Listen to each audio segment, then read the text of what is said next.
सुंदरगढ़ गांव में फुलवा नाम की एक बूढ़ी औरत रहा करती थी, जो भगवान विश्वकर्मा की बहुत बड़ी भक्त थी। दरअसल ये गांव अपने चमत्कारिक मंदिरों के लिए बहुत प्रसिद्ध था। इस गांव के लोग बड़े ही श्रद्धा पूर्वक भगवान विश्वकर्मा जी की पूजा करते थे और उनका मानना था कि इस गांव के मंदिरों को खुद भगवान विश्वकर्मा जी ने बनाया है। अरे बेटा राजेश, मैं पूजा में बैठ रही हूँ, तू जरा मुझे 2-4 पीले फूल ला कर दे दे। ठीक है माँ, अभी लाया। ऐसा कहकर राजेश बाहर जाता है और वहीं पास ही के पेड़ से कुछ पीले फूल तोड़ कर लाता है। ये लो माँ, तुम्हारे फूल। अब मैं काम पर जा रहा हूँ। अच्छा ठीक है बेटा, संभल कर जाना। फुलवा के पूजा घर में विश्वकर्मा जी की बहुत बड़ी फोटो लगी हुई थी, जहाँ बैठकर फुलवा पूजा पाठ किया करती थी। फुलवा विश्वकर्मा जी की पूजा मग्न होकर किया करती, तभी उसे एक आवाज आती है। राजेश की माँ, सुनती हो? आवाज सुनकर फुलवा बाहर आती है। अरे पुजारी जी, आप आइए, अंदर तो आइए। आज मैं तुम्हारे लिए इतनी बड़ी खुशखबरी लाया हूँ कि तुम खुश हो जाओगी। क्या बात है पुजारी जी, मैं कुछ समझी नहीं। वो उस दिन तुमने राजेश के लिए लड़की देखने की बात कही थी ना? हाँ हाँ, तो मेरी क्या हुई? अरे हमारे राजेश के लिए ऐसा रिश्ता आया है कि तुम्हें विश्वास नहीं होगा। यहीं पास के ही शहर की लड़की है। लड़की वालों को राजेश बहुत पसंद आया है, बस चट मंगनी और पट ब्याह करना चाहते हैं। ये सब सुनकर फुलवा थोड़ी घबरा जाती है। क्या हुआ फुलवा बहन, इतनी बड़ी खुशखबरी सुनकर तुम उदास क्यों हो गई? पुजारी जी, हमारा ये गांव विश्वकर्मा जी के चमत्कारिक मंदिरों से भरा पड़ा है।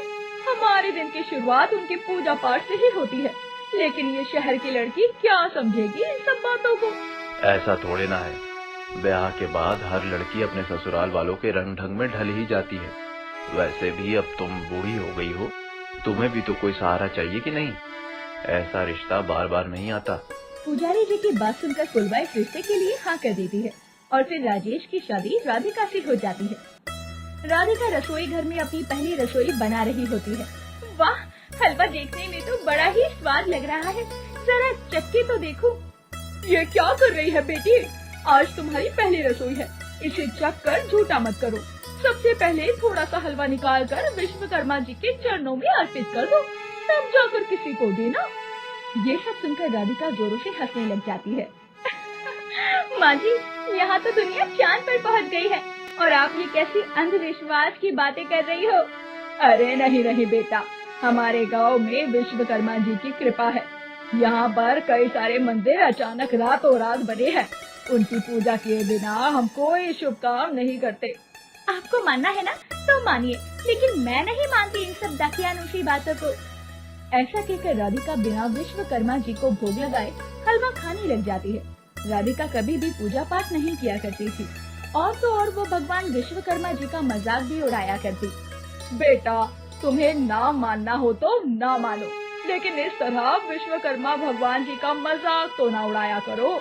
माँ जी, मैं शहर की पढ़ी लिखी लड़की हूँ, मैं नहीं मानती इन सब बातों को।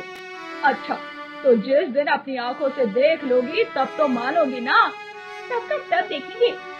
फुलवा चाहती थी कि उसकी ही तरह राधिका भी विश्वकर्मा जी की पूजा करे, इसीलिए उसे यकीन दिलवाने वो राधिका को विश्वकर्मा भगवान जी के एक चमत्कारिक मंदिर में ले जाती है, जो देखने में बहुत सुंदर था। अरे वाह माँ जी, ये मंदिर तो बहुत सुंदर है, बनाने वाले ने क्या खूब बनाया है। बेटा, ये मंदिर किसी इंसान ने नहीं बल्कि स्वयं भगवान विश्वकर्मा जी ने बनाया है। लीजिए, आप तो फिर से शुरू हो गई।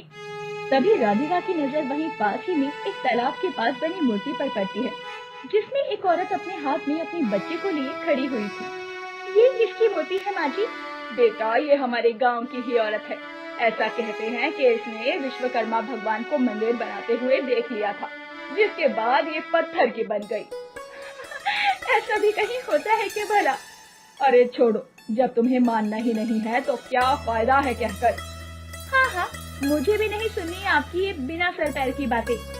उस रात राधिका गहरी नींद में सो रही थी, तभी उसे हथौड़े के पीटने की आवाज आती है।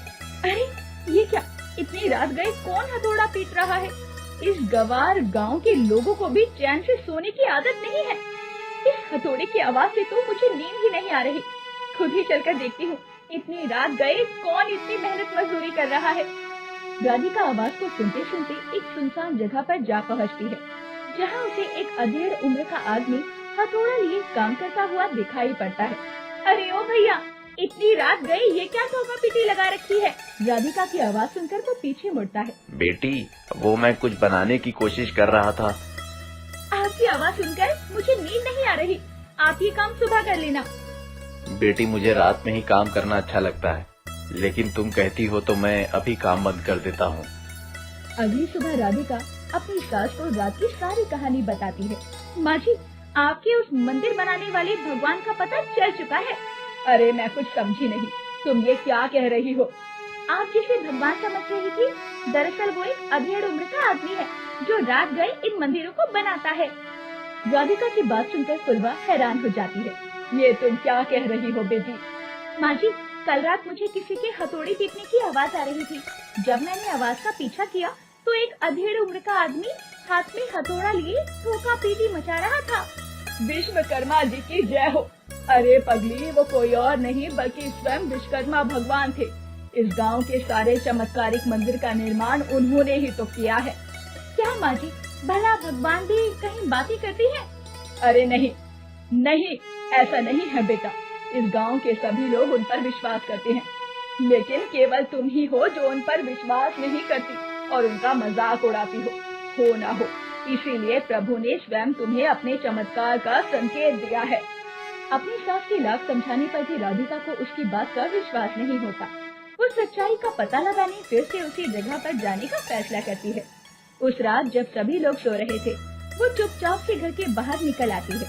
आज तो सच्चाई का पता लगा कर ही रहूंगी कि इस गांव में कोई भगवान नहीं है, बल्कि ये सब किसी इंसान की कारनामी है।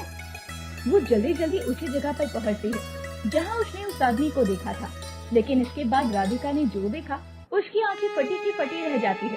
अरे बाप रे, कल तो वो आदमी बस इन पत्थरों पर हथौड़ा ही चला रहा था और आज यहाँ इतना बड़ा मंदिर कैसे बन गया, वो भी इतना विशाल और सुंदर मंदिर। इतना बड़ा चमत्कार अपनी आंखों से देखने के बाद अब राधिका को अपनी सास की बातों पर यकीन हो रहा था। वो भागते हुए अपने घर पहुंचती है और अपनी सास को उठाती है। माँ जी उठो। अरे क्या हुआ बेटी, इतनी रात गए तुम जग रही हो, सब ठीक तो है ना? माँ जी, उस दिन आपने मुझे पूरी बात नहीं बताई थी कि आखिर उस औरत के साथ क्या हुआ था जो वो और उसका बच्चा पत्थर के बन गए। लेकिन ये सब कुछ तुम अभी क्यों पूछ रही हो? इस बारे में सुबह बात करते हैं। नहीं माँ जी, मुझे अभी जानना है कि आखिर उस औरत के साथ हुआ क्या था। इसके बाद फुलवा उसे पूरी बात बताती है। एक दिन वो औरत अपने बच्चे को लेकर उस मंदिर के पास वाले तालाब में कपड़े धोने गई थी। अचानक उसे कुछ आवाज आती है। फिर वो आवाज का पीछा करते करते उसे मंदिर के पास में पहुंच जाती है, जहां विश्वकर्मा जी मंदिर का निर्माण कर रहे थे। और फिर उसने विश्वकर्मा जी को मंदिर बनाते देख लिया। फिर क्या हुआ माँ जी? फिर होना क्या था, विश्वकर्मा जी ने उसे देख लिया और उससे कहा कि ये बात किसी को भी ना बताए। उसने हाँ तो कह दिया, लेकिन क्या माँ जी? जब वो वापस तालाब के पास पहुँचती है तो उसके मन में लालच आ जाता है और वो मन ही मन सोचने लगती है, अगर मैं गांव वालों को ये बात बता दूं कि मैंने स्वयं विश्वकर्मा जी को मंदिर बनाते देखा है तो लोगों में मेरी इज्जत बढ़ जाएगी और मेरा दूर दूर के गांव तक नाम फैल जाएगा। और फिर क्या हुआ था माँ जी? ऐसा सोचते ही वो और उसका बच्चा दोनों ही पत्थर के बन जाते हैं। पूरी बात सुनने के बाद राधिका डर जाती है और चाहकर भी ये बात अपनी सास को नहीं बता पाती कि उस रात राधिका ने क्या देखा। अगली सुबह फुलवा राधिका को देखकर हैरान हो जाती है। राधिका हाथ जोड़े भगवान विश्वकर्मा जी की पूजा कर रही थी। आइए माँ जी, साथ मिलकर पूजा करते हैं। इसके बाद राधिका भी अपनी सास की ही तरह भगवान विश्वकर्मा जी की भक्त बन जाती है।